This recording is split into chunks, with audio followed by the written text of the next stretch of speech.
के साथ कितना बड़ा जलसा सजाया, क्यों? ताकि कुछ बातें लोगों के बीच में चली जाए और उस बात से लोगों को फायदा हो जाए। तो आप जिस अंदाज में बैठे हैं, अल्लाह का बहुत बड़ा शुक्र है, करम है कि मुसलमान धर्म में, मुसलमान कौम में, मुसलमान जमात में, मुसलमान घर में पैदा हो गए। बहुत बड़ा अल्लाह का करम है। बस अपने आप को पहचाने, थोड़ी देर सुनिए, सिर्फ सुनना है। और तकरीर में कहाँ खड़े हैं हजरत? इन लोगों के बीच में, ये लोग इन लोगों के बीच में जो मुसलमान एक चांद देख के मस्जिद भर देता है, दूसरा चांद देख के मस्जिद खाली कर दे, इस मुसलमान के बीच में तबलीग कर। जिनका बेटा घर से बाहर गलियों में बैठ के अपनी जिंदगी को मोबाइल में बर्बाद करे, उनके बीच में तबलीग। मेरे दोस्त, इस्लाम कल भी जिंदाबाद था, आज भी जिंदाबाद है, क़यामत तक जिंदाबाद रहेगा। तुम मायूस मत हो, सोशल मीडिया में देख के परेशान मत हो। मुसलमान क्या होगा क्या नहीं, कुछ नहीं।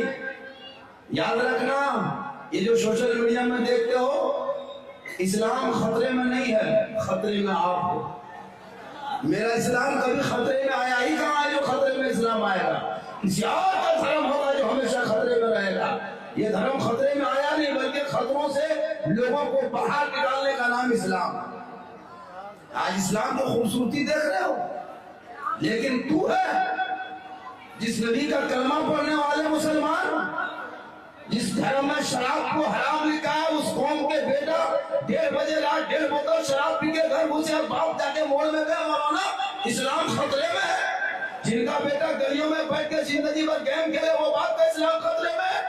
बेटियां कॉलेज के नाम पे, स्कूल के नाम पे घरों से बाहर निकल के इंस्टाग्राम में फिल्टर लगा के फोटो डाले, वो खतरे में तो आप हो, आपका समाज है, आपकी सोच है, आपकी औलाद है। मेरा इस्लाम के कल भी जिंदाबाद था, आज भी जिंदाबाद है, क़यामत तक इस्लाम जिंदाबाद है।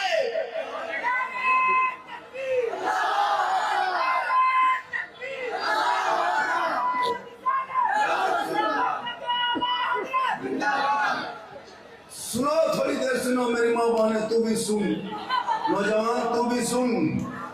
लग नहीं रहा कि कोई जलसे में बैठे हो, शर्म होनी चाहिए। सर में टोपी कम से कम 10 रुपया 20 रुपया पहन के आना चाहिए। मेरे दोस्त, ये जलसागाह है, ये रसूल के नाम पे जलसा है, कोई तफरीगाह घूमने की जगह नहीं है। इतनी तुम्हारी ईमान बगैर, इतनी तुम इतने मर चुके हो, तुम्हारी ईमान इतनी मर चुकी है कि तुम सर पर टोपी तक नहीं पहन पाते हो। अरे टोपी क्या पहनेगा, पेशाब करके पानी तक नहीं लिया है। ये कौम है ना, आज का तो मुसलमान मारा जा रहा है, मुसलमान के घरों को जलाया जा रहा, मुसलमान के बेटों को सड़कों पे पीट के मारा जा रहा है। क्यों ये जुमला बोलते हो? अरे दस्त तो दस्त है, दरिया में न छोड़े हमने, पहले जुल्मात में दौड़ा दिए घोड़े हमने, तुमने अपनी पहचान को खुद मिटा चुके हो। अरे जो कौम एक मुर्गी जब ना कर सके, उस कौम से क्या उम्मीद करोगे?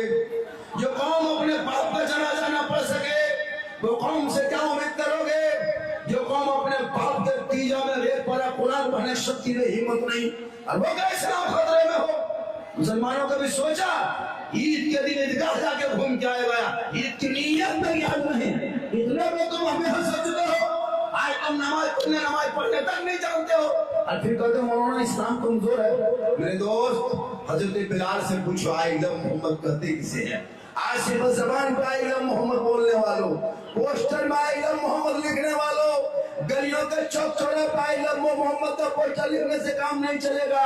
एक ही बंदा दुनिया में था जो आइलम मोहम्मद का था, हजरत बिलाल की जात थी। गोरे नहीं थे, काले थे, सैयद नहीं थे, हबशी थे, आजाद नहीं थे, गुलाम थे, अमीर नहीं थे, गरीब थे, लेकिन नबी को दिल दिया था बिलाल ने, नबी से इश्क किया था बिलाल ने, नबी से प्यार कर लिया था बिलाल ने। तो रब ने हजरत बिलाल का मकाम इतना ऊंचा कर दिया कि मक्के में हजरत बिलाल चलते थे तो जन्नत में बिलाल के पांव की आवाज आया करती। आज क्यों तुम परेशान हो?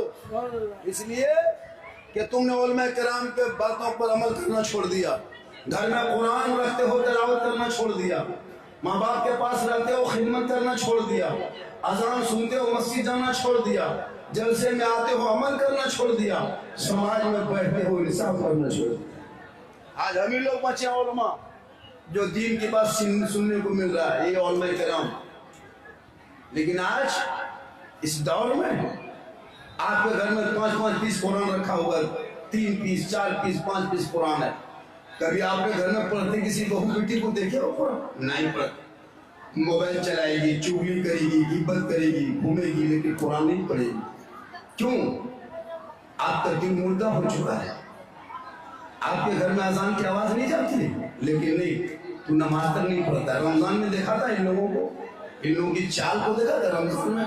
असर के टाइम में वहाँ शाहद साहब ऐसे ऐसे कपड़ा पहन कर इतर लगा के रमजान में असर पे घूमता था मस्जिद में, लगता नमाजी नहीं जिन्नात घूम रहा है। यही लोग था रमजान, बस रमजान ईद खत्म, नमाज खत्म, कोई मतलब। ये मुसलमान मेरे दोस्त, थोड़ी देर सुनो, मेरी तकरीर में किस्सा कहानी नहीं होती है, मेरी तकरीर में कोई कॉमेडी नहीं होती, नहीं कोई हंसने वाली बात मैं बोलूंगा 1 घंटा से ज्यादा।